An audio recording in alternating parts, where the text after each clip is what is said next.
Mon chéri nanga zalaka contrevexer mokoki oye na veni pona moto mokoro ngata bapekisi ozotinga mekaka mokoki okoma aveugle koleka baveugle me mabe na yo ozomona te na préfère kiabiti dialogue na basourire malheureusement comme il est contraire à basourire comme yo lelisanga lelisakanga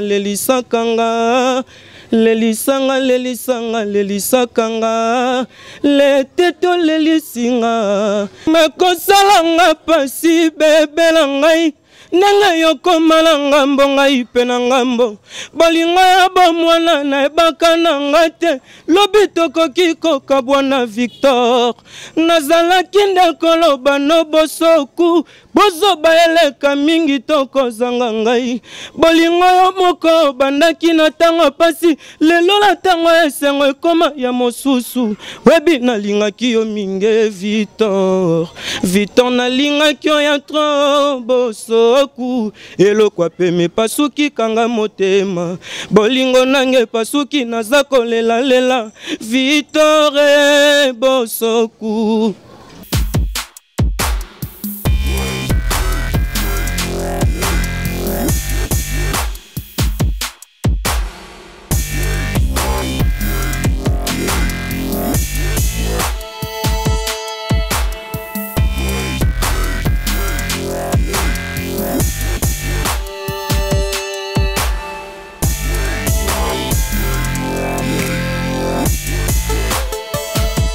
Très heureux de vous retrouver devant vos postes téléviseurs, devant vos téléphones, devant vos machines pour suivre cette émission Les Talents de chez nous, une émission où ils ont un objectif de promouvoir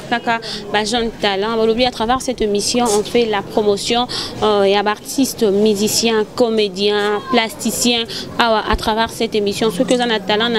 les cas na émission Le Talent de chez nous, même si vous avez musica, na poto, na France, partout dans le monde, et surtout qu'aux Africains, Congolais, ça la vidéo, émission en ligne, à travers cette émission, toujours ça la promotion et artistes. Je ne suis pas seule sur ce plateau, accompagnée d'un invité, Nayende Tokosolola, par rapport à la carrière Naye, et beaucoup découvrir à travers cette émission. Avant tout Solola Naye, je dis merci à la patronne, Rancy Moufouassoni, la maman des mamans, merci à papa Joyce Mbouyi, merci à Diego Doria, la caméra, merci à papa Fila, merci à papa Bienvenue d'hier, merci Nabino parce que vous avez ce que tu branché pour suivre à cette émission. Je dis directement bonjour, bienvenue à ADJ Lumière. Bonjour, grand journaliste Mboko Doria. Boni santé. Kito connaît lengi nangolo nzambe ko. Langi lingi wa batin ngwana yango za ADJ Lumière ça pour natin. Tara lumière. Donc fona dalara toujours éclairé quoi. Mona suka nzambe. Tu belle baotala yo batu o pe bayebi yo un mot gentil na ba téléspectateurs o bazwa libaku ya ko landa yo lelo. Ouais, na bato baotala ngala mitso na pesi bon rara merci kaka nde bazwi ka tempé otala biso na mitso na ba parler partout et voilà. Avant tout cela, mission oh, les talents de chez nous. Les talents de chez nous et qui quittera vraiment partout. Nous sommes en direct de Kinshasa. Toi, à Kinshasa, on a commune Yamatete. Tu quittes pour découvrir un artiste musicien. On a découvrir. Mais à travers le yem, botoningito yo kayo ba oyo pinza bazo landa yo. Ope ba ozali ba kwa oye ba olelo ba yo kama nuance. Makolo nini ete kokwa na miso na ngai kitendo ya noire kolongwa mokolo nini ye lokola venglo ya monaki bato lokola banzete ya ye salela ngai na mona malamu nga lumière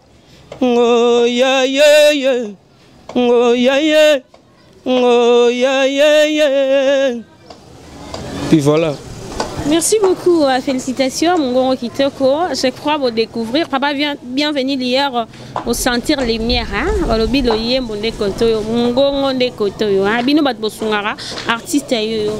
Oyemba Kitoko merci. Lisolo oyemba pour le lot na batu bat découvrir yo banda nini guana ko yemba. Ouais, mutapesa nga pena goût pe courage sur la musique et ça. père nanga cessé la Gianni na mitso na poto na PC bambote donc ngapela yende pena mdafutela nga mort na maternité tina bimaki donc ça dit que ça yende venanga cessé la Gianni et puis après mère na bisonde abwe mwana on na bimisi mbongo boye po ya bima na maternité donc faut PC pena ndoi nanga donc depuis bo mwana donc ezaki bine lo mo des ezaki ya makila donc tina kolibo obligé fona salango. En dehors ya makambo koyemba parce que to solo la moi mingi en dehors ya koyemba osala nini? Bon, on a à part musique na suna musa musute pour on est boulot nango bat baebi na sala donc cop musu ezata par yon il faut t'en bon na moment où ne bandi au foot anga te mena bige malem betake musicien bon maramba bien ya bazana bango précédé na maramba bien to banana na o amiki puis ya minine ya rango sima quoi. Nous sommes musiciens et c'est vraiment propre, moi swag, tout le monde est très bien habillé, propre. Maintenant quand tu vis caca la musique, en dehors de la musique, aux années l'or on fait ça la rater, au vivant na matolo tolo ba. Non, on est na non famille mon famille ça bien. Ba sœur na ba blanche mbala na poto ba ça la rapide na bon poise à l'attaque des musiciens quoi. Donc propre pour na nga beneza bene l'or mo na rolo belango tetara lumière. Donc na blanc ba vient na nga ba tika nga to ba ça la nga za toujours bien quoi. De Gobalandi, Bozaka Belé, Scotch branché, comprenez, tous en éco lumière, l'artiste musicien, Walobi Azaranae déjà bien.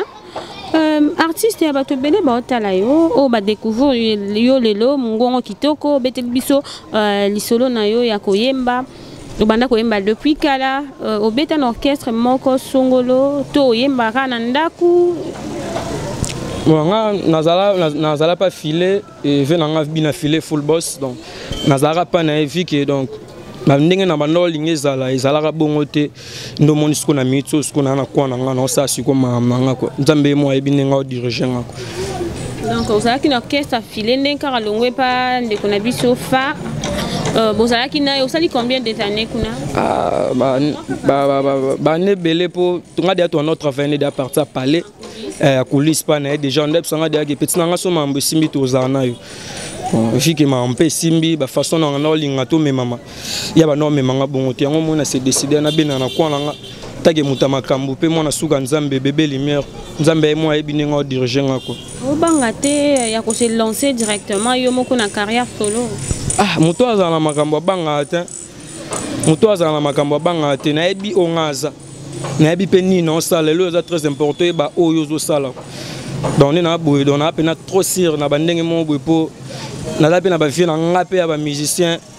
o bandi manga mo otanga ba komona bango zate dans leur maramunde sque bandito ça musala que vous la pembeni pe ya ba grand et ça la bien ou apprendre les sous aux moi ba maîtrise aller se lancer comme la mort yo ke ka pas filer tellement ebi de ko yembo ebi ke na ebi ko yemba na la sir na et simbité directement longwe na yo pour que ça la carrière na non nga déjà bato ba ebi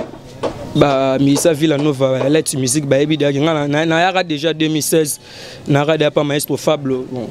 na s'imposer peu bon ya mama nzambe ninga mi mama mon pe simbate no mo na kine na fane na palin grâce ka ya vena nga Ibrator contre maître no lendi sangaka te yuza makambu donc faut ça ne ndo bunda peta ke mobali na mitso siko bébé lumière. Quand on simbate on a ça par rapport à qui si au bangara qui si to ezo simbate par rapport bino na musique bo mitela mo ba koka jamba te yana mutu mususu otala pression o mutu azoela donc on pesa oyo likapesa te donc on choka ba kalimo bo donc ba ebege ongaza yango moni ba chance wana ba banda opesa ngate so na mitso na komi pala ngamo bo ba tusiko ba comprendre ba découvrir pana yo moko o bandi ozana ba musicien ozo travailler ndenge nini ozaka yo moko ozana groupe accompagnement pana yo moko ezandenge non nga na mitso na kana bato ba accompagner nga pona mitso mambo bandite na bato ba accompagner nga ba soutenir nga ba vena nga ba zabo ton mambo banda so single nga na sala ibimi nde ba découvrir sur bato ba nga na simako titre ya single na ezana titre single nga c'est le moment. C'est le moment, ils ont rumba, ils ont générique, c'est le moment de single. Single on sala bon la carte single wana ils ont la banzembo ils ont la kati do banzembo kitoko batuso bayoki yango ba za la décider ko. Merci beaucoup mesdames et messieurs fidèles internautes et ils ont les talents de chez nous to ya koyoka artiste ko solo la nae mais mingi ndeto lingaka koyoka ayemba parce que c'est le non ba kutu c'est le moment balobi déjà Ah, il y a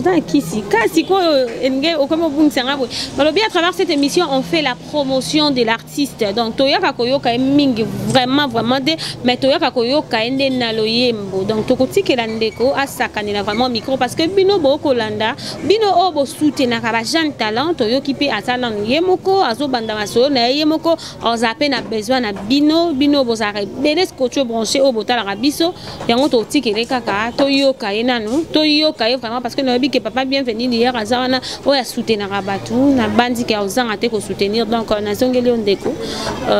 bateau belé au bord talayo nous avons bien à travers cette émission tout le monde mingité mais toyo kaka tout le monde pour ça la découvert ya moto va comprendre déjà qui est AJJ Lumière ici ko outil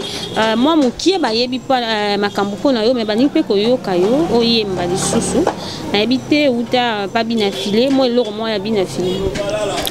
mekosalanga pasi bebela ngai nanga yokomala ngambo ngai pe na ngambo bolingo ya bomwana na ebaka na ngai te lobi tokoki kokabwana Victor nazalaki ndekoloba no bosoku bozoba eleka mingi tokozanga ngai bolingo yo moko bandaki na ntango pasi lelo na ntango esengo ekoma ya mosusu webi nalingaki yo mingi Victor nalingaki yo ya tro bosoku elokwa pe mepasuki kanga motema bolingo nange pasuki naza kolela Victor bosoku. Merci beaucoup Ndeko, merci fidèles internautes. Malobi secret na yo pour na maintenir koyemba kitoko au salarani. Ah secret na ngazara travail. Bon ngamna bossa forme na pesa talanga nyonso na travail pour na olugana zwa ona na ngoposa lobby donc so na bosser te moyena zwa ona na ngoposa na zwa te donc secret na ngazara ko bosser travail ngapa na ngande boulonde. Na banzembo na yo okobimisa oza ko préparer oyembi na mutu to oyembi nyonso ra yo mo. Na da banzembo langa vu que bato ba soutenir ba bazanga te ne balobara musapi mo sokola elongité na ba vie na nga ba accompagner nga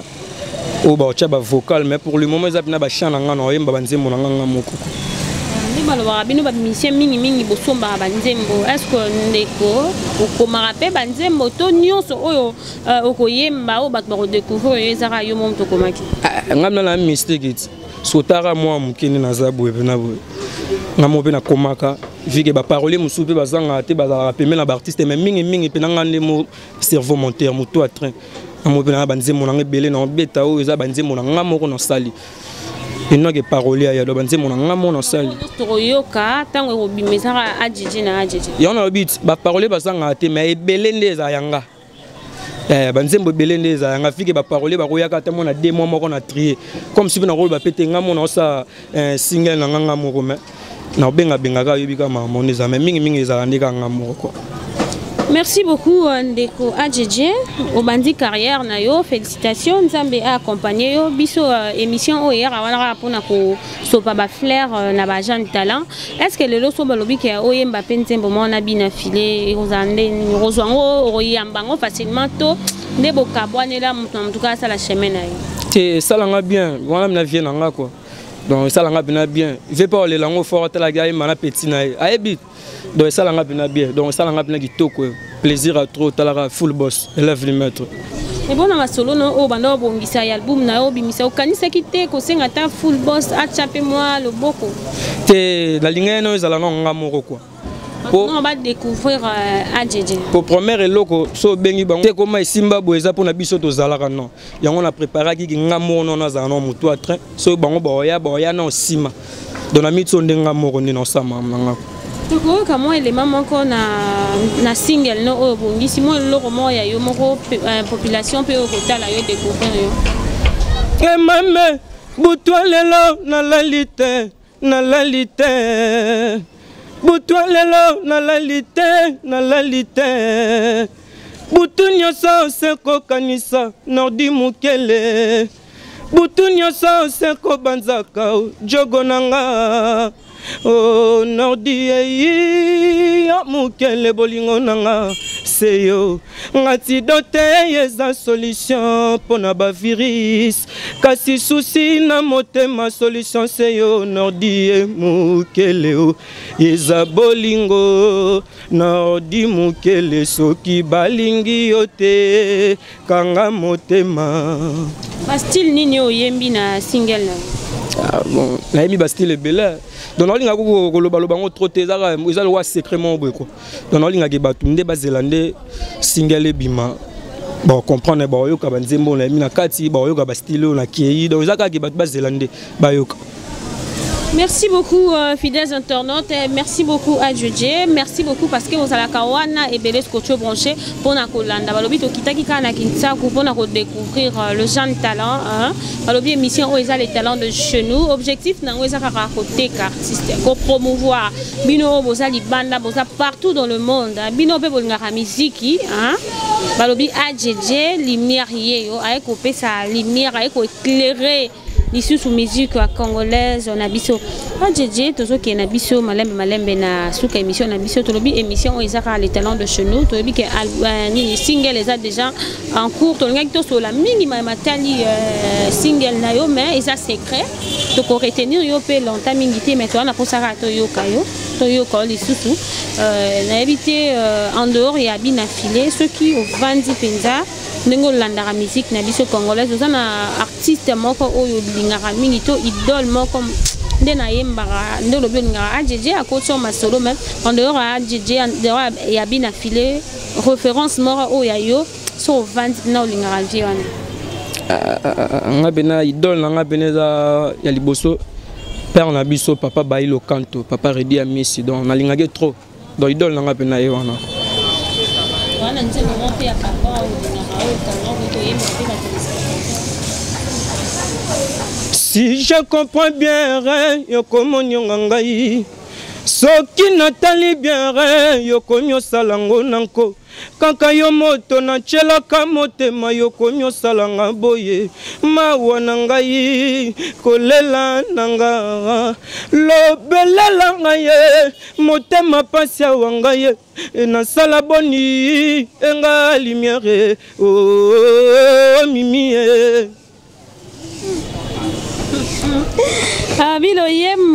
Loyembo nde lalia babi perspective d'avenir aux jeunes lelo au côté na carrière ya koyemba aux trop jeunes en dehors ya koyemba est-ce que vous avez un projet moi qu'on a perspective d'avenir que ngai en dehors ya musique na lingara musique non sa carrière nanga mais peut-être 10 ans 20 ans plus tard na linga na sala lelo roman mususu non par musique na bulalo mususu bon ils a dit on nzamba chekat nanga donc benga na botama na musique na kufa na musique on peut ba grand artiste o ba kufi lelo ba yemba pe ba kanga mokili mususu ba comment pe ba gouverneur mais akoma ebele ayemba pe mais akoma gouverneur donc yo en dehors ya musique au kantarate peut-être na comme un grand boss mo na créer mon entreprise mo même si ba Kofi tout monde ba Kofi central il est musicien mais azo produire le mo donc yo rekufara musicien on a un projet mo non projet ça mais wana siko etalinga moko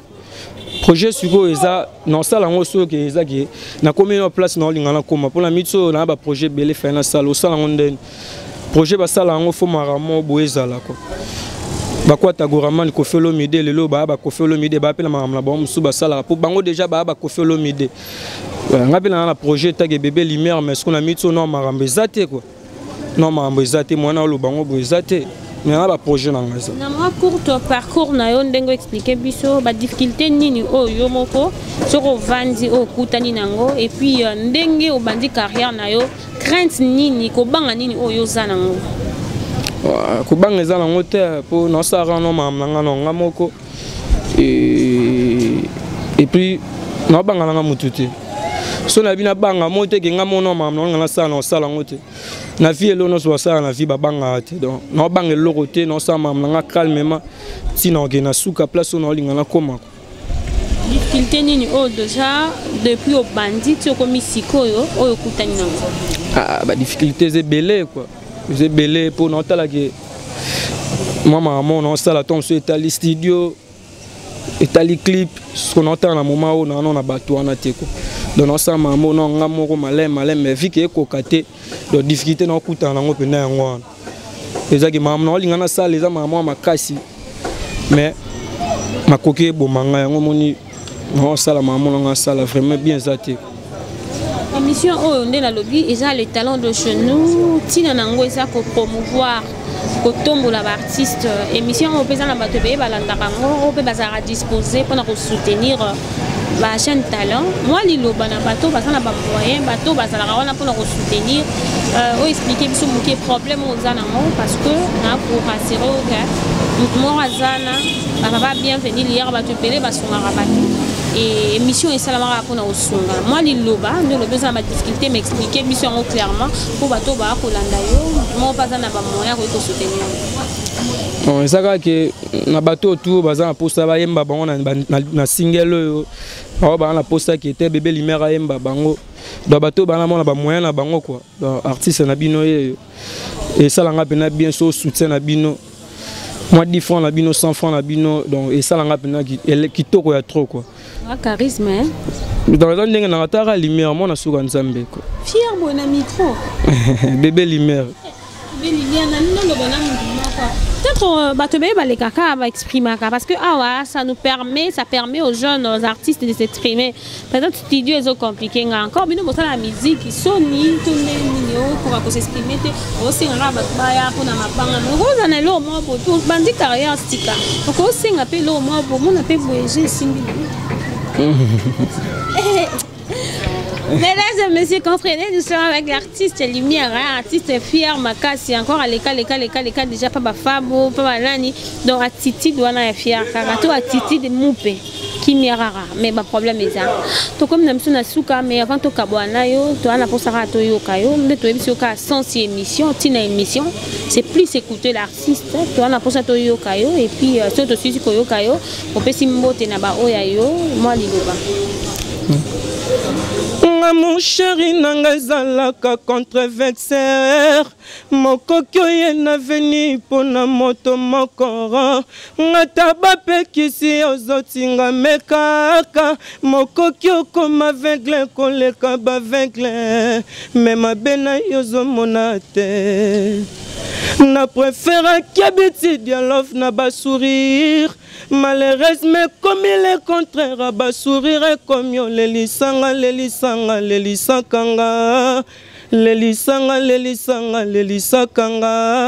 le teto lelisinga yo moto zalakyo sekisanga